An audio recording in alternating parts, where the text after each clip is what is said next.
সবাই কেমন আছেন? আশা করি সবাই ভালো আছেন। সবাই তো দেশে খুব মজা করতেছেন। দেশ এখন স্বাধীন। তো এই তো আমিও স্বাধীনভাবে ঘোরাফেরা করতেছি। আমি একটু বাইরে এসেছি। বাইরে বলতে এসেছি কিছু কেনাকাটা করব আজকে। কেনাকাটা বলতে ঘরের কিছু বাজার সদাই করব। আর বাইরে এসে দেখি যখন বাস থেকে নামলাম, তারপরে হেঁটে যাচ্ছিলাম মার্কেটের দিকে। একটু মার্কেটেও কাজ আছে। পরে দেখি যে রাস্তার সাইডে মেলা হচ্ছে, সোনাঝুরি মেলা।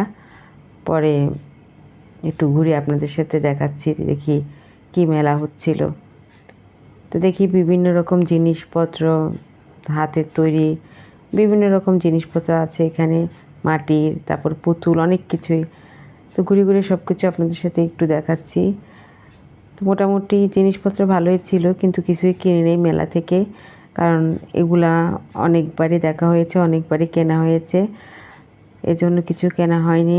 তো ঘুরিয়ে দেখতে ভালো লাগতেছিল, আপনাদের সাথে একটু শেয়ার করতেছি, তা আপনাদেরও ভালো লাগবে। আর আমি বললাম না বেশিক্ষণ থাকিনি মেলাতে, আমি এসেছি একটু অন্য কাজে।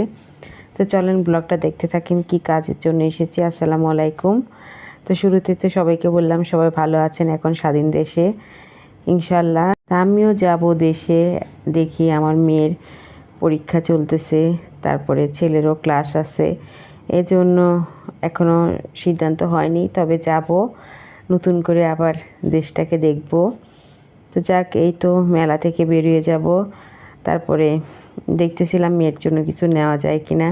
পরে দেখি যে না, এখান থেকে কিনবো না, যে কাজে এসেছি সেটাই যাই। তো কী কাজ এসেছি সেটা বলি। মেয়ের আমার বার্থডে ছিল, তো এই জন্য ওর জন্য গিফট কিনতে এসেছি। সঙ্গে কালকে ওর বার্থডে, এই জন্য বাজার সদাই করব। তো বাজার সদাই সবই বাসায় আছে, তারপরেও আরও টুকিটাকি কিছু লাগবে। আমার সয়াবিন তেল শেষ, তো তেল নিব। আর এই তো এখানে ঘুরে ঘুরে দেখতেছি বাজারে, মানে শপিং মলে চলে আসলাম। আর জিরে ধনিয়া নিব আমি, আমার মশলা তো আমি বাসায় নিজেই করি, এজন্য জিরে ধনিয়া তেল এই টুকিটাকি নিচ্ছি, বাসায় গেলে দেখতে পারবেন। তারপর মেয়ের জন্য কেক নিলাম। তারপরে মলে ঘুরে ঘুরে দেখতেছি আর কোনো কিছু বাকি আছে কিনা কেনাকাটা।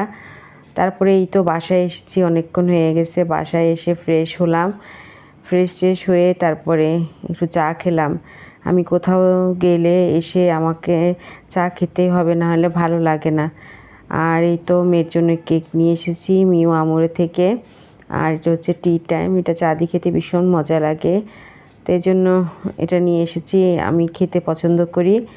আর কেক তো কেক ফ্রিজে রাখবো, ফ্রিজেও জায়গা তেমন নেই। আর কি এনেছি দেখাই, বললাম না তেমন কিছু না, সামান্য সামান্য যেগুলো প্রয়োজন। মেয়ের শ্যাম্পু লাগবে, ওর জন্য শ্যাম্পু এনেছি। তারপর টুকিটাকি যেগুলো লাগবে, সর্ষের তেল, এখানে ছোলা বুট, তারপরে চাল আনছি গোবিন্দভোগ চাল, তারপরে হচ্ছে কোক আর তেল, সয়াবিন তেল লাগবে, আনলাম। তারপরে মেয়ের সিরাম চুলের, তারপরে একটা জনসন লোশন আনলাম ওর জন্য।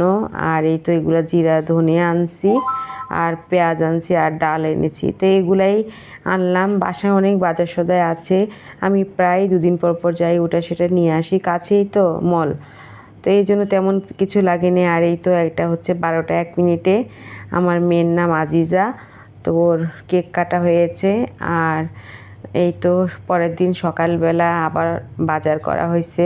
তা আজকে রান্না করব, ওর জন্মদিন উপলক্ষে একটু রোস্ট করব, পোলাও করব। আর গরু মাংস আমি আগের দিনে রান্না করে রেখেছি। আর এই তো এখানে সব কিছু বাজার সদাই সব গুছিয়ে, এখানে পোলাও চাল দিলাম, একটা তাল এনেছে, এখানে আলু, তারপর শসা টমেটো, এই তো এগুলো এনেছে। আর ইলিশ মাছ এনেছে বড় সাইজের 2টা। আর এখানে হচ্ছে চিকেন, তারপরে রোস্ট করব, তো এর জন্য চিকেন আছে ফ্রিজে, তারপরে আনা হয়েছে। আর ছোলা বুট ভাজি করব বিকেলবেলা নাস্তার জন্য। তো এই তো এখানে শর্টকাটভাবে আপনাদের সাথে রান্নাটা শেয়ার করতেছি।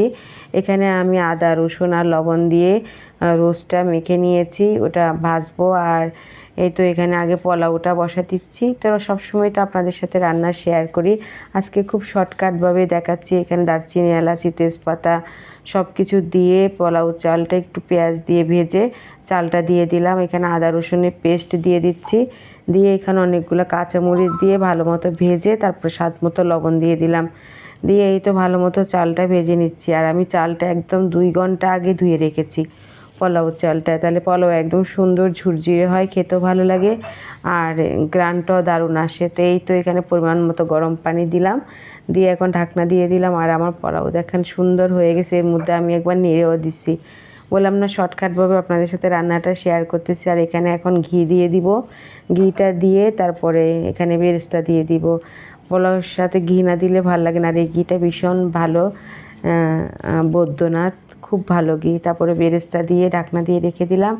আর এই তো প্রথমে কড়াইতে আমি বেরেস্তা করে নিয়েছি, তারপরে এখানে রোস্ট জন্য চিকেনগুলো বাদামি করে ভেজে একটা মশলা তৈরি করলাম। এখানে বাদাম, তারপরে হচ্ছে আপনার রসুন, আদা, কাঁচামরিচ, পেঁয়াজ সব কিছু দিয়ে একটা মশলা পেস্ট করে নিয়েছি।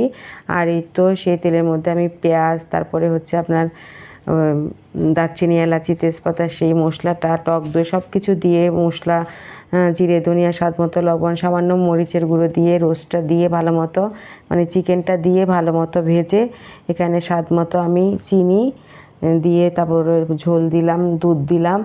আর এই তো অনেকটা হয়ে গেছে। এখানে আমি 15-16টা কাঁচামরিচ দিলাম, দিয়ে এই তো এখন ঘি দিয়ে দিব, দিয়ে তারপরে এখানে আমি বেরেস্তা দিয়ে দিব। রোস্টটা আমার রান্না কমপ্লিট। তা আপনাদেরকে একবার সব কিছু রান্না দেখিয়ে দিই। তা আশা রাখি আপনাদের ভালো লেগেছে আজকের ব্লগটি। তো এখন রান্নাঘর পরিষ্কার করব সব কিছু গুছিয়ে। আর ছোলা বুটটা বাকি আছে, সেটা সিদ্ধ বসায়ে তারপরে সিদ্ধ করে রেখে গোসল করতে যাব। আল্লাহ হাফেজ।